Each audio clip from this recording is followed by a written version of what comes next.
हाँ, तो आज हम बायोलॉजी का पहला चैप्टर स्टार्ट करते हैं आपके लिए। आदत बीजी पादपों में जन्म। आदत बीजी पादप कौन से होते हैं? ये आपने 11वीं में पढ़े हैं आपने।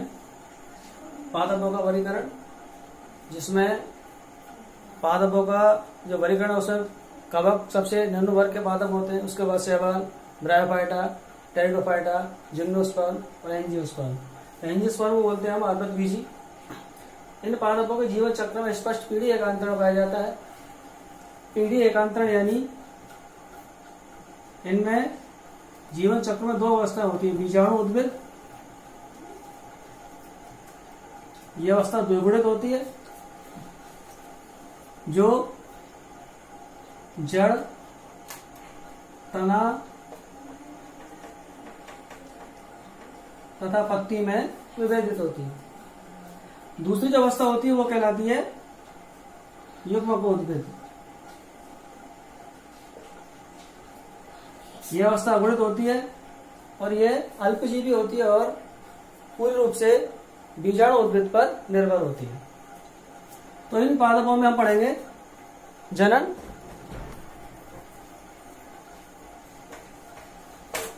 इन आवृत बीजी पादपों में जनन जो प्रक्रिया होती है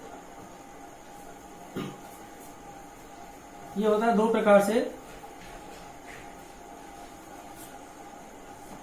पहला प्रकार कहलाता है अलैंगिक जनन। इसको बोलते हैं हम असेक्सुअल रिप्रोडक्शन। दूसरा जो पार्ट है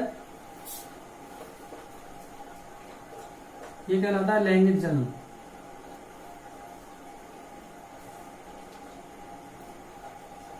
इसे कहेंगे सेक्सुअल रिप्रोडक्शन।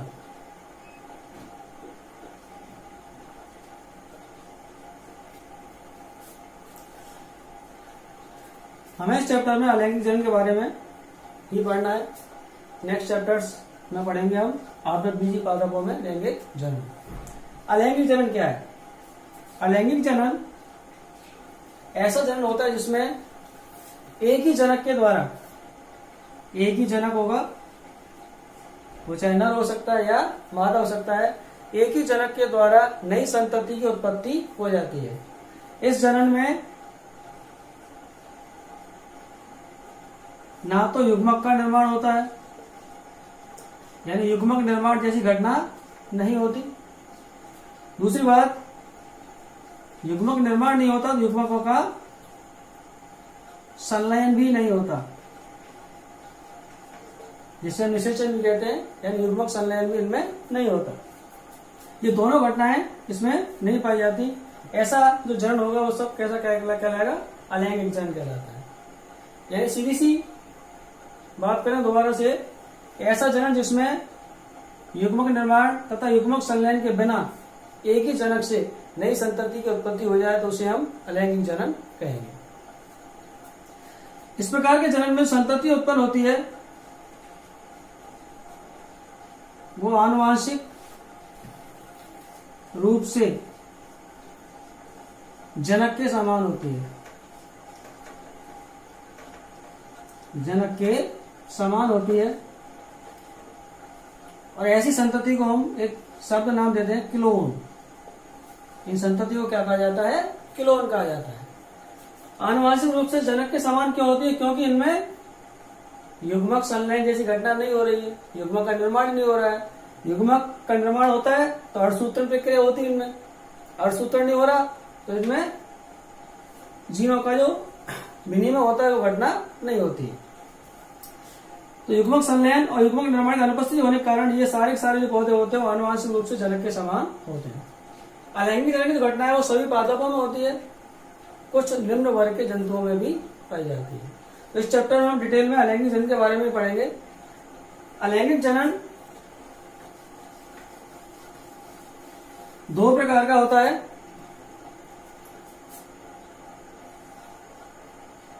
पहला कहलाता है अनिषेक बीजता। अनिषेक बीजता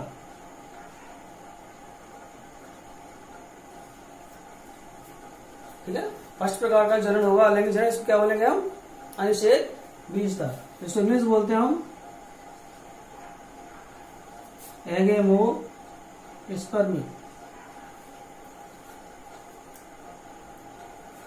अनिषेक बीजता या एगेमोस्पर्मी, इसमें क्या होता है? बीज का निर्माण तो होता है, लेकिन बीज के निर्माण में अर्धसूत्रण और युग्मक संलयन जैसी प्रक्रियाएं नहीं होती। अर्धसूत्रण और युग्मक संलयन के बिना ही किसका निर्माण होगा? बीज का निर्माण होगा, और इस बीज से नई संतति उत्पन्न होती है। यह प्रक्रिया क्या कहलाती है? अनिषेक बीजता कहलाती है। ठीक। दूसरा प्रकार होता है इसका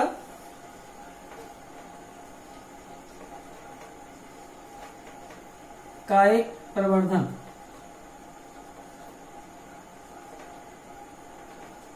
इसको बोलते हैं वेजिटेटिव प्रोपेगेशन।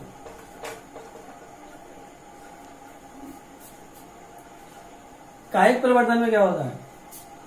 कायिक प्रवर्धन में बीज के अलावा, यानी बीज को छोड़ करके पौधे के अन्य कायिक भाग जैसे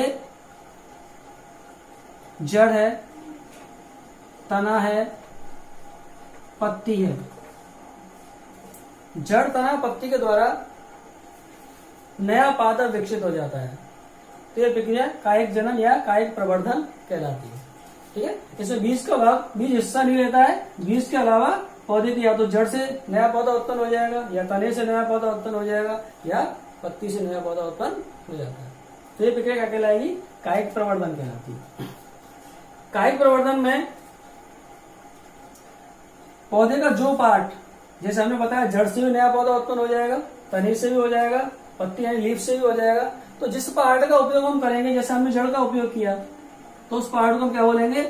वो पार्ट प्रवर्ध कहलाएगा, प्रोपेग्यूट।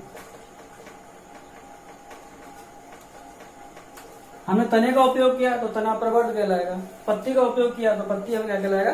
प्रवर्ध कहलाएगा। ठीक है। अब कायिक जनन, इसे आप नोट कर लें पहले।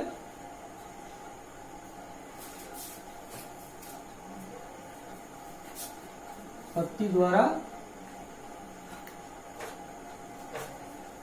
नया पादप विकसित होता है।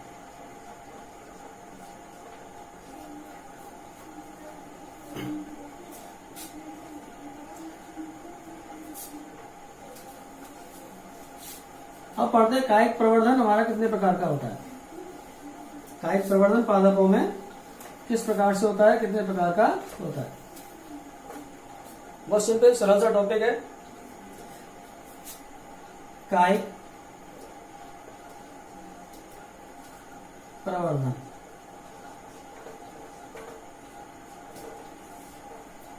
ठीक है। इसको हम कायिक जनन भी कहते हैं,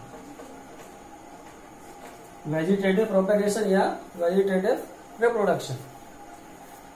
कायिक प्रवर्धन ये दो प्रकार का होता है।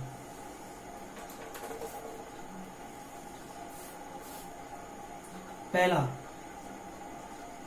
प्राकृतिक कायिक प्रवर्धन,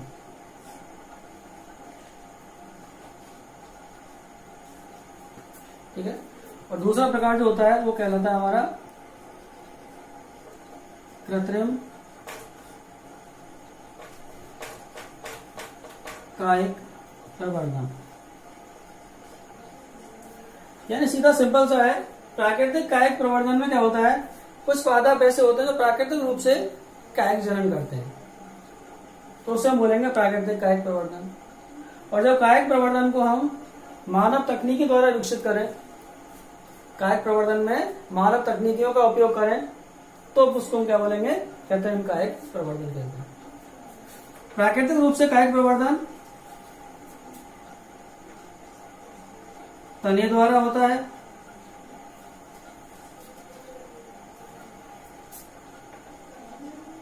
जड़ों द्वारा होता है,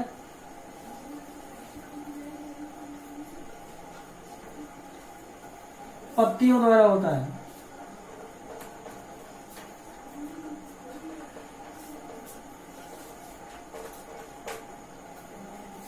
ठीक है।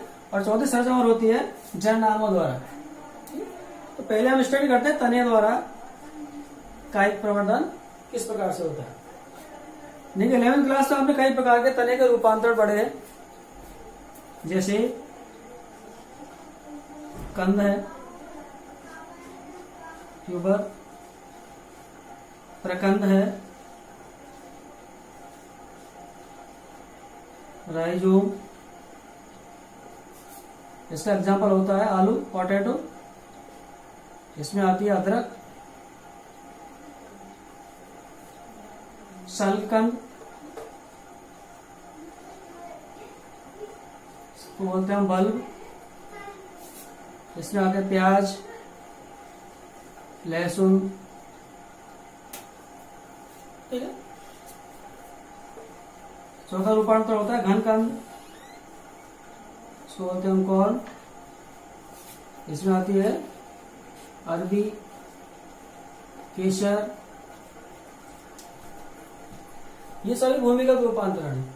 इसके अलावा कुछ और अर्धवायवीय रूपांतरण, उनको लिख लेते हैं, इनके बारे में बाद में लिखेंगे, जड़ तना पत्ती के बारे में। ये आपके 4 रूपांतरण भूमिगत हो गए। इसी प्रकार से 4 रूपांतरण अर्धवायवीय होते हैं। ऊपरी भूस्तारी,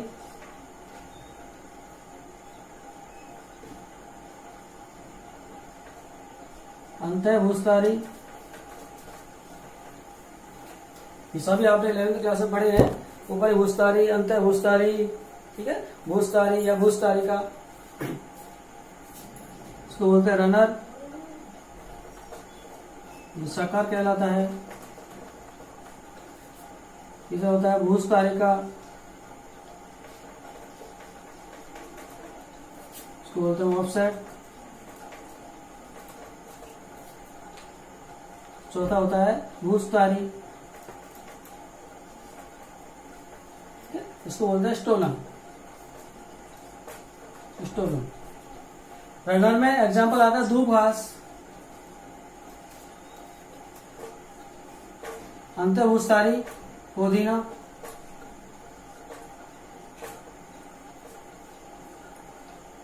भूस्तारिका में जलकुंभी और भूस्तारिका स्ट्रॉबेरी। तो ये सारे के सारे पादप जो सब तरह का रूपांतरण है, इन सभी में कायिक प्रवर्धन होता है। यानी ये सभी पादप कायिक प्रवर्धन द्वारा नया पादप विकसित करने में सक्षम होते हैं। ठीक है। नोट कर लेने, तने द्वारा के एग्जाम्पल है सारे।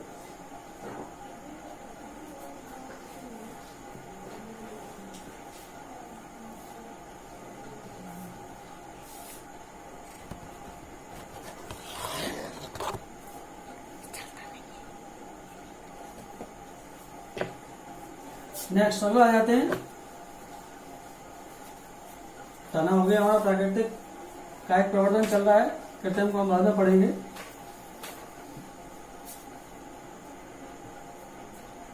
तने के बाद दूसरा होता है जड़ द्वारा। जड़ द्वारा, बाई रूट। कई प्रकार के पौधे होते हैं, जैसे शीशम, नीम है, ठीक है, सिरस है,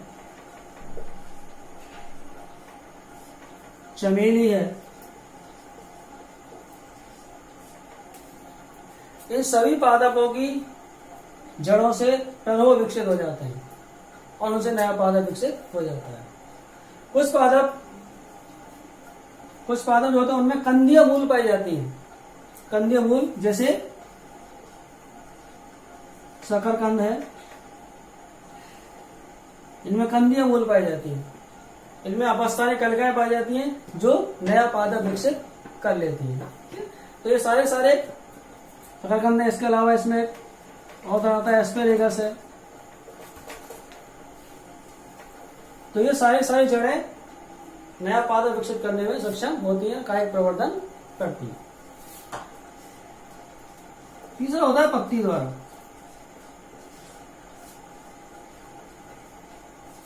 बाई लीफ।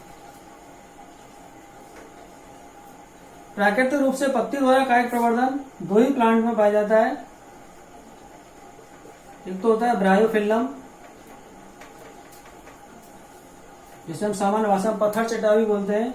ब्रायोफिल्लम के पर्ण के किनारे दूसरा पादप होता है बिगोनिया।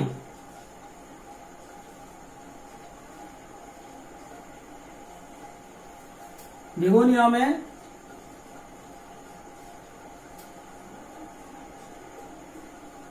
पर्णवृंत से कलिकाएं प्रस्फुटित होती हैं और ये कलिकाएं जब नीचे भूमि पर गिर जाती हैं तो इसे नया पादप विकसित हो जाता है। ठीक है, तो पत्तियों द्वारा ब्रायोफिल्लम और बेगोनिया के अंतर्गत कायिक प्रवर्धन होता है। ये प्रकृति में अपने आप होता है, स्वतः ही होता है, प्राकृतिक रूप से होता है।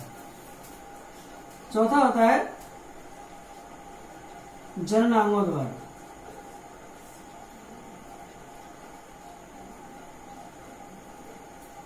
पादप का जनन क्या है? पुष्प। उसमें नर और मादा जनन पाए जाते हैं, इसलिए पुष्प को क्या बोलते हैं? पादप का जनन कहते हैं।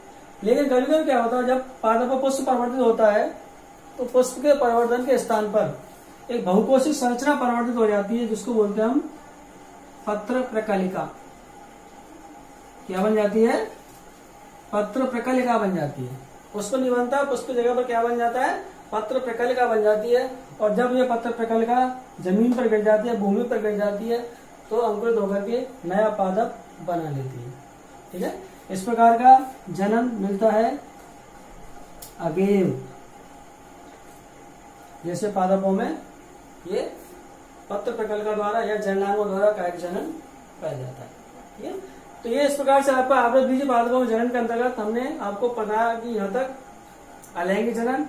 अलैंगिक जनन में आपको बताया अनिश्चयिक बीजता और कायिक प्रवर्धन। कायिक प्रवर्धन में दो प्रकार थे, प्राकृतिक कायिक प्रवर्धन और कृत्रिम कायिक प्रवर्धन। प्राकृतिक कायिक प्रवर्धन में आपको हमने बताया तने द्वारा, जड़ द्वारा, पत्ती द्वारा और जननांगों द्वारा कायिक प्रवर्धन किस प्रकार से होता है। नेक्स्ट टॉपिक हम लेंगे बाद में कृत्रिम कायिक प्रवर्धन, यानी कृत्रिम कायिक प्रवर्धन के अंतर्गत कौन कौन सी तकनीकियां काम में ली जाती है, कौन कौन सी विधियां काम में ली जाती है, और इस टॉपिक को हम लेंगे कल। आज तक आप नई स्टडी करें इसको अच्छी तरह से। ठीक है, धन्यवाद।